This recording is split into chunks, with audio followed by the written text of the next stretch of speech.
여러분 안녕하세요. 백만 국민 대변인 뉴스 인사이다 전수미입니다.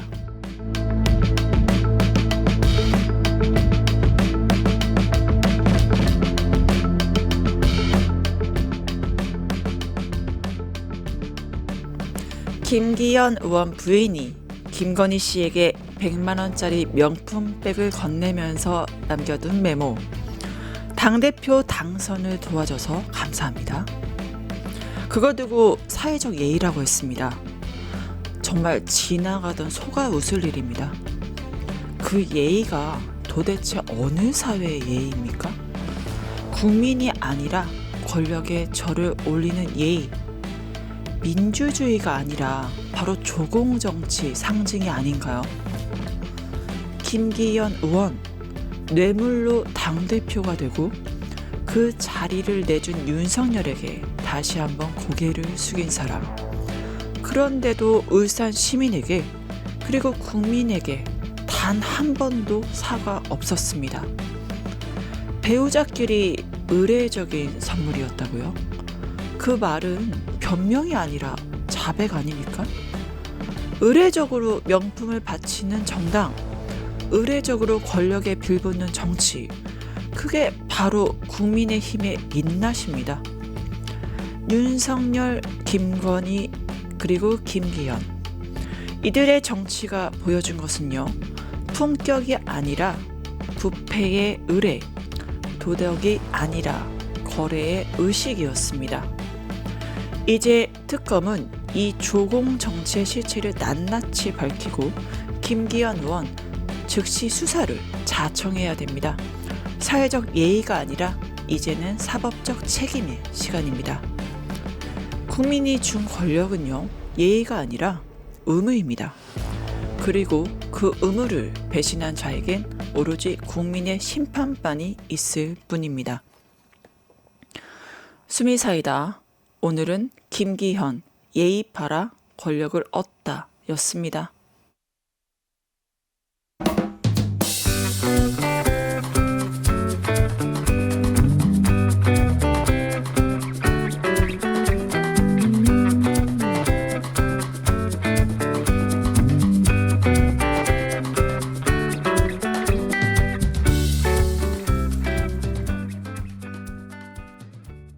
네, 오늘도 뉴인사 리듬으로 열어보도록 하겠습니다. 이은혜 에디터님 자리해 주셨습니다. 안녕하십니까? 네, 안녕하세요. 이은혜입니다.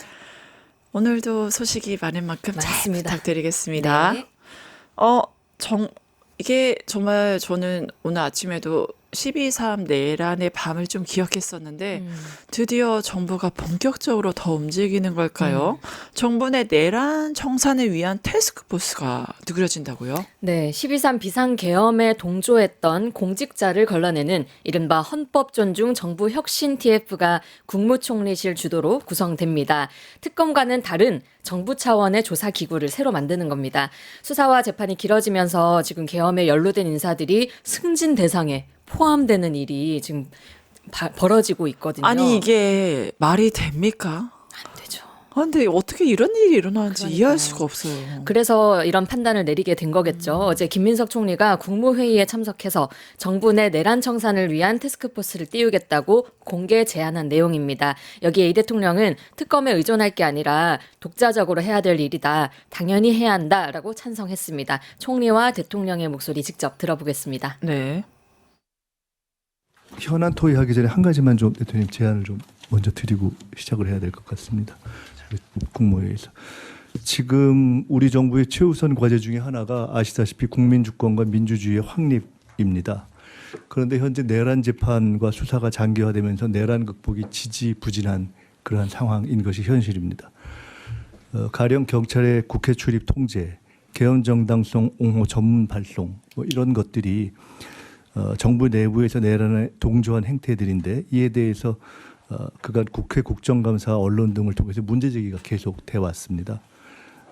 내란에 가담한 사람이 승진 명부에 이름을 올리게 되는 등의 문제도 제기되고 결국은 이것이 공직 내부에서 헌법 가치를 훼손하는 것이 아니냐 하는 지적이 있고 이것이 결과적으로는 공직사회 내부에서도 반목을 일으키고 궁극적으로 국정 추진 동력을 저하시킨다는 목소리가 많습니다. 그래서 종합적으로 좀 판단을 한 끝에 헌법 존중 정부 혁신 TF를 정부 내에 구성했으면 좋겠다 하는 제안을 드립니다. 헌법 존중 정부 혁신 TF는 12.3 비상계엄 등 내란에 참여하거나 협조한 공직자를 대상으로 신속한 내부 조사를 거쳐서 합당한 인사 조치를 할 수 있는 근거를 확보하는 것을 임무로 하려고 합니다. 이건 뭐 공직자 개인 처벌 문제의 차원이 아니라 정부의 헌법 수호 의지를 바로 세워서 공직 내부의 갈등을 조속히 해소하고 국민의 신뢰를 회복하겠다 하는 취지입니다. 그거 당연히 해야 될 일 같아요. 네. 어쨌든 이게 내란에 관한 문제는 이제 특검에서 수사를 통해 형사처벌을 하고 있는 건데 내란에 관한 책임은 이제 관여 정도에 따라서 이제 형사처벌을 할 사안도 있겠고 또는 행정 책임을 물을 사안도 있고 또는 인사상 문책이나 또는 뭐 인사 조치를 할 정도의 낮은 수준도 있기 때문에 꼭 필요할 것 같습니다. 네. 예, 특검에 의존할 게 아니고 독자적으로 해야 될 일 같아요. 네, 그 장관님들 다시 한 번. 국민은 누구보다도 강력하게 내란 청산을 명령하고 있는 게 아니겠습니까? 바로 이 국민의 의지를 받들어서 정부가 일을 하고 있는 것 같아요. 맞습니다.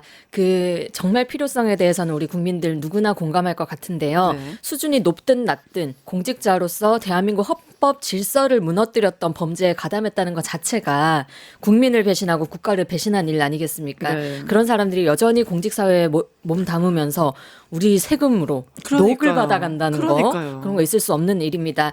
게다가 승진 대상까지 되는 거 이건 정말 이해할 수 없는 말도 안 일입니다. 되는 거죠, 진짜. 잘려도 할 말 없는 건데. 네. 네, 실제로 국방부는 지난 9월 대장급 인사 7명을 모두 교체했고요. 11월 중 장성급 인사 40여 명에 대한 인적 쇄신도 예고한 바 있습니다. 헌법 존중 정부 혁신 TF 출범은 이것처럼 인사 조치의 범위를 일반 부처로 확대시킨다는 의미가 되겠습니다. 결국엔 내란을 돕더니 슬쩍 승진한다. 이거 솔직히 말도 안 되는 거잖아요. 그래서 여기에 대해서 이제는 좀 제대로 본다는 건데 국민분들께서 궁금해하실 것 같아요.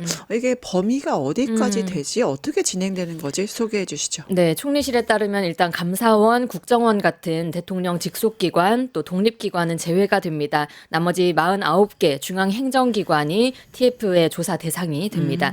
특히 많은 의혹이 제기된 군, 검찰, 경찰, 기재부, 외교부 등 12개 기관은 집중 점검 기관으로 선정이 됐습니다.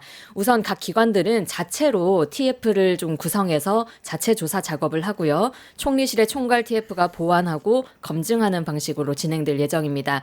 그리고 조사 결과 비상계엄에 있었던 지난해 12월 3일 전후로 불법 계엄에 참여하거나 협조한 행위 드러나면 징계와 같은 인사조치가 이루어질 수 있겠습니다. 총리실은 이달 안에 TF 구성하고요. 조사에 착수하고 내년 2월까지 인사조치를 마무리하겠다라는 계획입니다. 좀 생각보다 기간이 짧잖아요. 네. 공직사회가 동요하는 거를 막기 위해서라고 합니다. 설 그래서 전까지 하겠다는 거죠, 지금. 네, 대상을 한정해서 단기간에 조사를 끝내고 징계와는 별개로 또 잘한 사람은 또 상을 주는 게 우리 이재명 스타일 아니겠습니까? 네, 맞아요. 공적이 밝혀질 경우에는 포상도 추가로 진행한다고 합니다. 원래 그 상과 벌이 뚜렷한 게 이재명 그 리더십이기 리더십의, 때문에 특징이기 때문에 그거 잘 이루어지지 않을까. 뭐 언제까지 내란 청산하게 하게 할 할 거야. 거야. 예, 뭐 이러면서 잘 마무리해 주시길 바라고요. 또 특검 소식도 좀 있는 것 같습니다. 아, 윤석열 김건희의 영적 스승 바로 건진의 얘기가 나옵니다. 네, 정신적으로 이끌어 주셨다는 그분. 어제 또 건진이 한창 핫했습니다. 앞서 우리가 헌법 존중 정부 혁신 TF 살펴봤는데 요거는 지금 정부가 공적 시스템을 얼마나 중요하게 생각하냐를 보여주는 또 단면일 수 있는데요. 김건희와 윤석열 정부에서는 이것이 정반대였다라는 것, 얼마나 그 공적 시스템이 무너져 내렸던가를 보여주는 뉴스이겠습니다. 또 새로운 인물이 좀 등장을 했는데요. 건진법사 휴대전화에서 이름이 발견된 브로커 김모 씨입니다. 이 사람은 박창욱 경북도의원 공천을 청탁한 죄로 지금 혐의로 구속이 되어 있는 상황입니다. 건진에게 1억 원을 전달했다고 하고요. 네. 와, 그 건진법사 전성배 씨 정말 여러 가지 역할을 해온 것 같습니다. 그래서 뭐 실제로 건진법사 옆에서 또 여러 가지 사안들을 목격해온 인물이라고 볼 수도 있겠네요. 그렇죠. 그것 때문에 지금 감옥에 또 가 있으니까요. 재판에서 이런 증언들이 이어졌습니다. 네. 자신이 2022년 윤석열 당선 전후로 건진에게 일단 국세청장 임명, 대통령직 인수위원회 파견, 또 경찰 인사 등을 요청을 했다라고 밝혔고요. 건진에게 은행장, 여신금융협회장 등 인사청탁과 함께 강석훈 전 의원의 청와대 기용도 청탁했다 이렇게 증언을 했습니다. 그만큼 이 김모 씨가 봤을 때 건진의 영향력이 상당했다라고 판단을 했던 거겠죠. 김모 씨는 건진이 윤석열 부부와 친하기도 하고 대통령 당선에 공헌도 했다고 생각한다. 건진 법사가 윤석열 부부를 정신적으로 이끌었다라고 주장했습니다.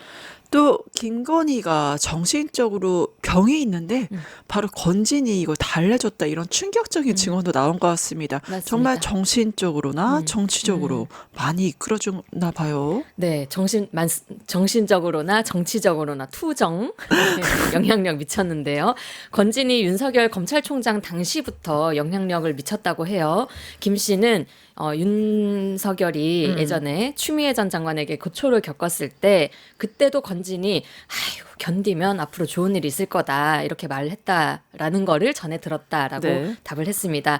그리고 또 윤석열이 대구고검으로 자천이 됐던 적이 있습니다. 이때 사표를 내겠다라고 건진이랑 또 상담을 했었나 봐요. 네. 그때 전시 이 건진이 사표 내지 마라 거기서 귀인을 만날 거다라고 해서 또 건진의 말을 듣고 사표를 안 냈다라고도 들었다고 합니다.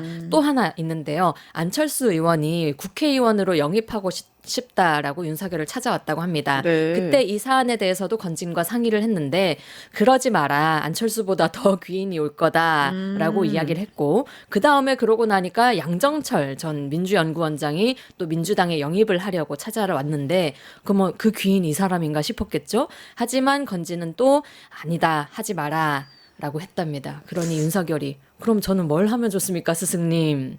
이제 제가 알고 있는 거랑 반대네요. 민주당이 오히려 윤석열이 기웃거리다가 이제 안 될 것 같으니까 국민의힘으로 갔다고 얘기를 들었는데.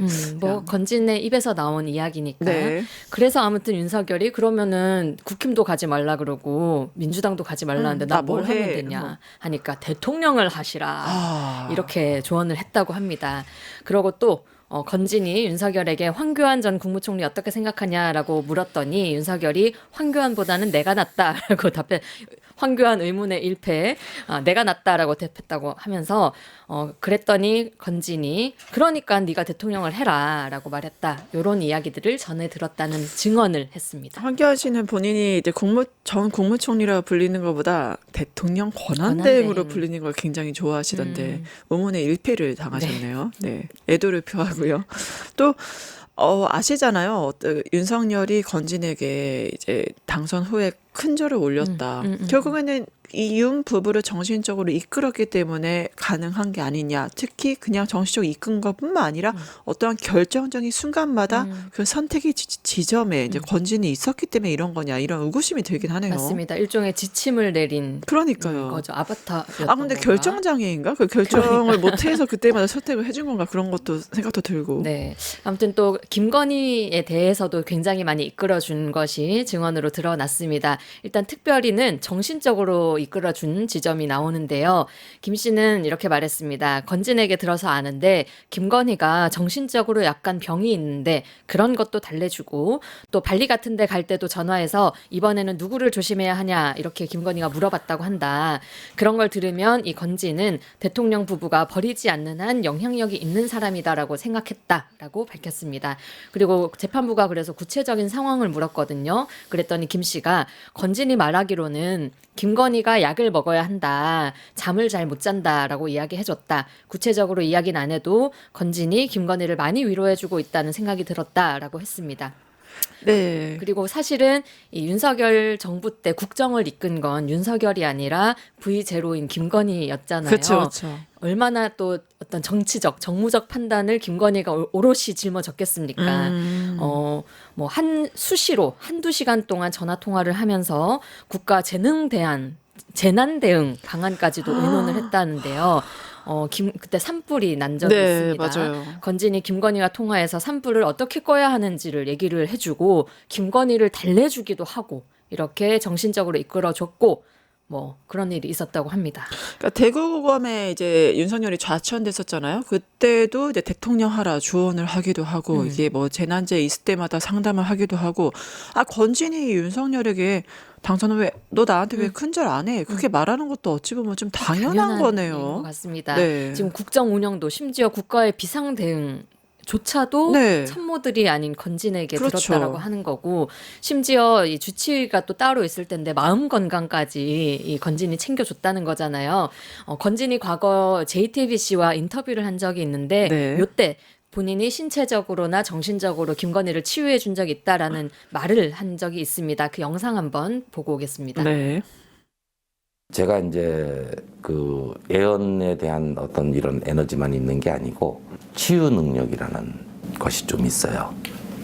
신체에 대한 치유. 그렇죠. 네. 그러다 보니까 또 한 가지는 정신적인 고통 이런 것에 대해서 쉽게 들으면 해소해주고 마음의 편안함을 얻게끔 하는 대체의학이라던가 대체의학. 예. 근데 제가 이제 또 주변에 아무래도 이제 그런 분들하고도 인연이 좀 많다 보니 그분들한테 이런 어떤 부분에 대해서 상의도 하고 약도 보내주고. 아니 이쯤 되면은 그 건진이 이런 식으로 배신을 한 정황이 굉장히 궁금해. 이렇게 정신적으로 신체적으로 뭐 도움을 줬다는 거 아니겠어요? 궁금하긴 한데 약까지 보내줬다고요? 그러니까요. 이게 정말 주치의나 다름 없었던 네. 역할을 했다라는 걸 알게 됐습니다. 그렇게 각별하던 사이가 그럼 왜 틀어졌냐? 그러니까. 아까 계속 큰절 얘기하셨는데요. 네. 그 큰절 때문이었습니다. 아. 윤석열 당선인 시절에 건진 부부가 아크로비스타에 방문을 했는데 그 자리에서 건진이 윤석열에게 아니 당선되면 어디서든지 큰절을 드린다고 하더니 왜 나한테 지금 큰절을 안 하냐라고 물어봤다는 겁니다. 그런데 윤석열이 이제 또 당선됐으니까 아쉬운 게 없었나 봐요. 법당에서 큰절한다고 했지 밖에 아무 데서나 큰절한다고 했냐 이렇게 맞받아쳤다는 겁니다. 김 씨가 요 얘기를 건진에게 전해 듣고 아이고 이제 건진이랑 윤석열도 관계가 끝났겠다라고 생각을 했는데 실제로 그 이후에 본인이 추진했던 것들 비롯해서 인사 추천이 된 게 하나도 없게 돼버렸다라고 합니다. 네, 결국에는 2주 전에 김건희와 건진의 첫 법정 대면이 있었고 이제 김건희 받을 만큼 받았어라고 건진이 이렇게 증언을 했잖아요. 이제 또 재판이 계속 되는 것 같습니다. 맞습니다. 오늘 김건희 재판이 있고 이 와중에 또 건진이 증인으로 출석을 하게 됩니다. 네. 과연 재판에서도 정신적으로 이끌어주게 될지 아주 귀추가 주목이 되는데요. 오늘 오전 10시 10분 김건희의 8번째 공판 기일입니다. 오늘 재판에서는 김건희에게 통일교측 선물을 전달했다고 한 건진 이 반대 신문도 예정되어 있습니다. 이미 건진 말씀하신 대로 지난번 재판에서 김건희한테 선물을 전달된 걸 확인했다. 그리고 이후 유경옥 전 대통령실 행정관을 통해서 선물을 돌려받았다라고까지 증언을 했습니다. 오늘도 영적 기운을 담아서 관련한 결정적 증언 많이 쏟아내 주시면 좋을 것 같습니다. 네, 특히 김건희 전략이 보이는데 이제 보석을 청구하고 나 샤넬백 받았어 라면서 샤넬백으로 퉁치려는 게 아닌가 이런 것도 좀 의심이 됩니다. 네, 그 퉁치려고 했던 보석 신문이 오늘 함께 진행이 됩니다. 그렇죠. 지난 3일이죠. 김건희 측이 건강 악화를 이유로 적절한 치료, 방어권 행사를 위해서 불구속 재판이 필요하다면서 보석을 청구를 했습니다. 특검은 당연히 보석을 반대했습니다. 재판의 주요 증인들이 지금 나오고 있는 상황에서 증거인멸 우려가 충분하고 구속 사유가 해소되지 않았기 때문에 보석을 허락하면 안 된다라는 취지의 의견서를 법원에 제출한 바 있습니다. 그런데 요즘에 또 설마가 사람 잡는 일이 워낙 많다 보니까 또 걱정이 조금은 들긴 하지만 설마 보석이 받아들여지지는 않겠지 하면서 오전 동안 뉴스를 좀 지켜봐야 될 것 같습니다. 네. 그리고 이게 좀 놀랐던 게 최수근 상병 수사의 정점인 바로 윤석열이 웬일로 최상면 특검에 출석을 했다죠? 네, 이게 지금 재판도 그렇고 특검 조사도 그렇고 나왔다가 안 나왔다가 이게 도대체 무슨 기준으로 하는 네, 건지 그러니까. 좀 알 수는 없습니다. 윤석열은 앞서 2차례 소환에 불응을 했는데요. 체포영장 청구 등 강제 수사 가능성이 높아지자 비공개 소환을 조건으로 출석을 하겠다고 했습니다. 아마 또 이 체포영장 들어오면 또 음. 빤스만 입고 나뒹굴어야 되는데 지금 겨울이 왔잖아요. 네. 너무 추워서 엄두가 안 나기 때문에 네. 그냥 고분고분하게 따르는 건가라는 생각이 좀 그러네요. 들었습니다. 네, 이번 윤석열 조사 최상병 사망 사건 발생 840여일 만입니다. 그리고 특검이 출발한 지는 넉 달 만에 이루어진 조사입니다. 어제 임성근 사단장 구속 기소 이어서 확실하게 막판에 좀 속도를 내는 분위기입니다. 네. 대신 특검이 윤석열 좀 봐준 게 말씀드린 대로 지하 주차장으로 출입을 허가했습니다. 그래서 출석 모습이 외부에 공개가 되진 않았습니다. 네. 관련해서 뉴스토마토 보도 보고 오겠습니다. 책임론이 불거진 노만석 검찰총장 대행은 오늘 하루 휴가를 내고 고치를 고심 중인 것으로 전해집니다. 첫 소식입니다. 윤석열 씨가 순직 해병 특별검사팀 조사에 피의자로 출석했습니다.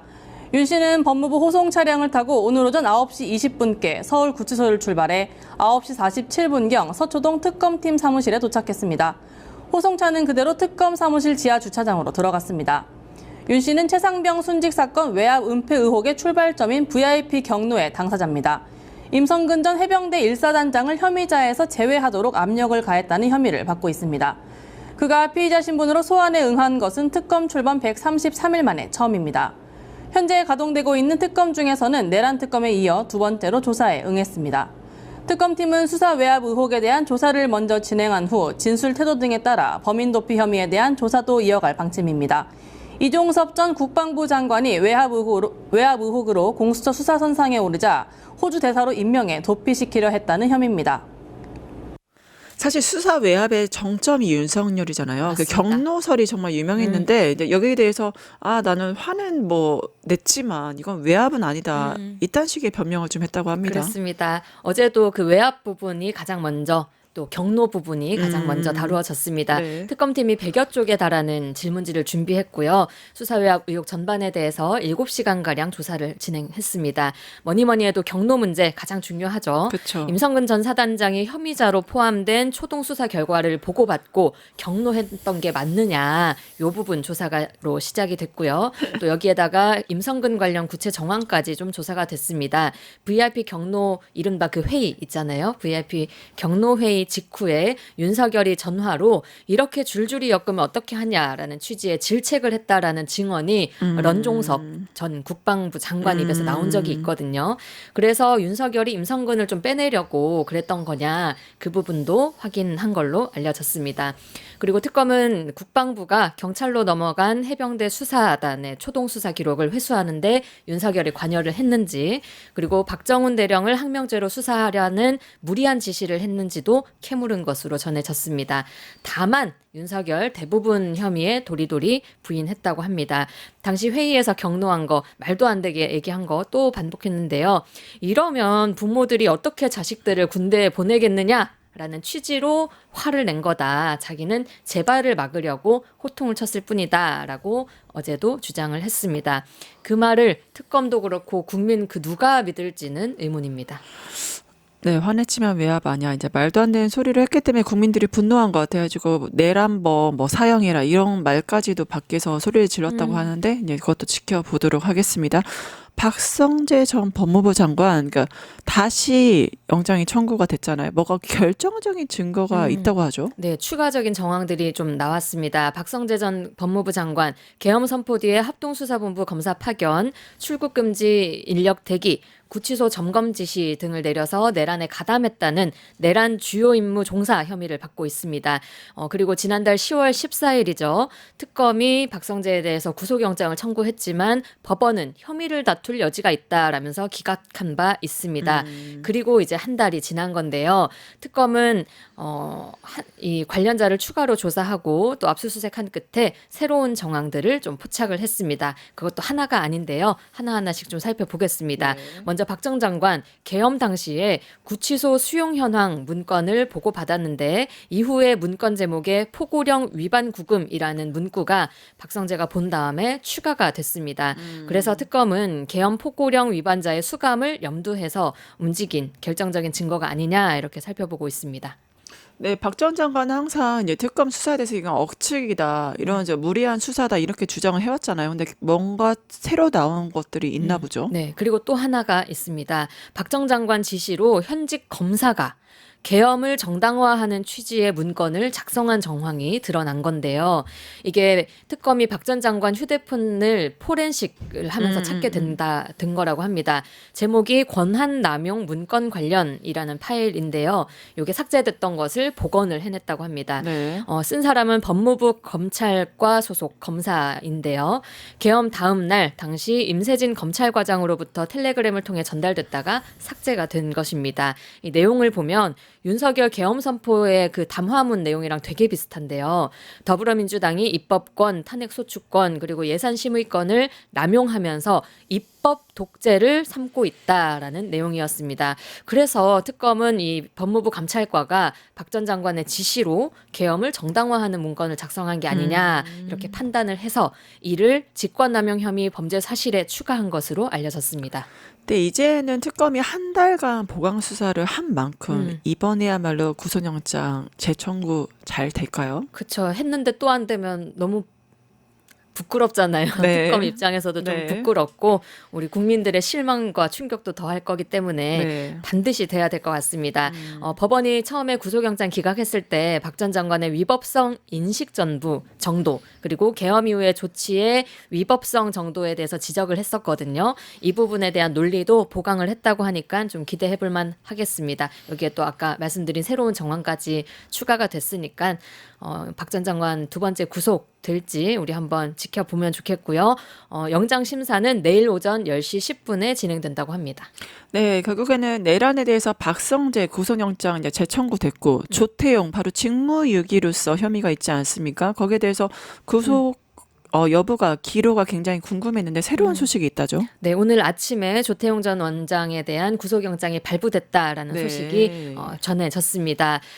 조태용 전 원장에 대한 구속심사 어제 오전에 시작해서 한 4시간 정도 진행이 됐는데요. 그 뒤에 조 전 원장 서울구치소에서 결과를 기다리다가 아침에 이제 결국은 들어가게 됐습니다.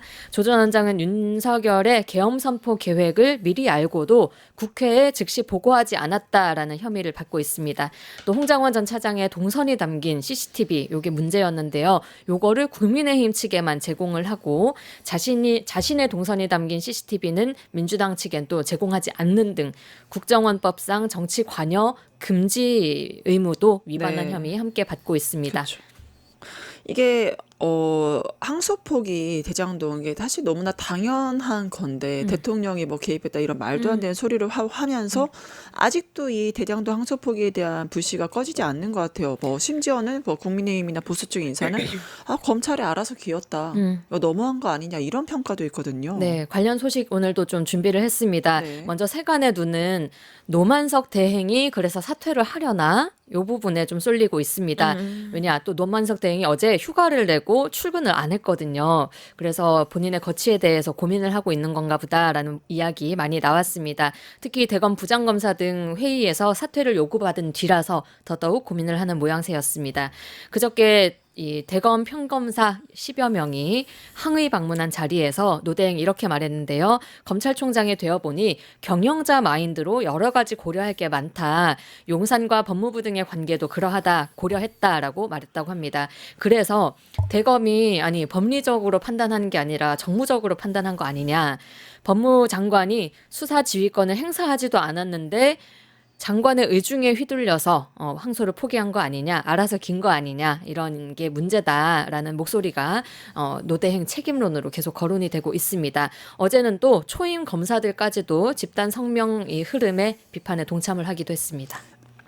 실제로 노만석 당신이 검사야 이러면서 알아서 기던 검찰 항소 포기까지 기었다 이런 식으로 좀 비난이 좀 있긴 하거든요. 거의 인신공격 수준이네요. 그러니까요. 좀 지켜봐야 됐고 이 국민의힘 뭐 물 들어올 때도 줘야 될까요? 지금 장애 투쟁까지 아주 신났습니다. 네, 아주 어제 출근길부터 대검찰청 찾아서 아침 대바람부터 노만석 사퇴하라 목소리를 높였습니다. 또 오후에는 법무부에도 찾아가서 정성호 장관 사퇴까지 촉구를 했습니다. 장외 여론전 나선 국민의힘 목소리 들어보고 오겠습니다. 용산과 법무부에 아부하느라고 70년 검찰 역사의 자존심을 대장동 일당 잡범들에게 팔아먹은 노만석을 강력히 규탄한다. 이재명 정권의 부역자 노만석은 즉각 사퇴하라. 결국 검찰총장 직무대행의 항소 포기는 대장동의 몸통이 이재명이라고 하는 것을 다시 한번 확인시켜 준 것입니다. 법무부 장관은 자리에 없습니다.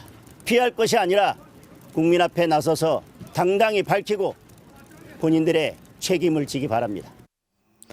대장동 항소 포기에 국민의힘 지금 신나서 총 공세를 펼치고 있는 것 같습니다. 법사위에서도 지금 공방이 굉장히 뜨겁다고 하죠. 네, 원래도 안 싸우는 날이 없던 법사위인데 네. 어제도 또 충돌이 있었습니다. 국민의힘은 안건을 상정해서 관련자들 모두 불러서 윗선의 외압을 밝혀야 된다라고 주장을 했습니다. 여기에 더불어민주당 대검 예구대로 항소 포기가 이루어진 거기 때문에 문제가 없다.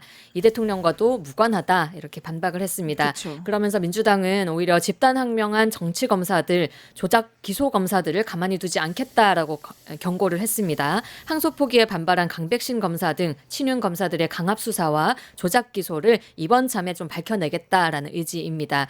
박지원 의원 이렇게 얘기했는데요. 선택적 항명을 하는 검찰 조직에 대해서 저는 이대로 용납해서는 안 된다라고 이야기했고요. 정청래 대표도 조작 기소, 집단 항명한 검사들은 국정조사 등 강력한 조치가 필요하다라고 의지를 밝혔습니다.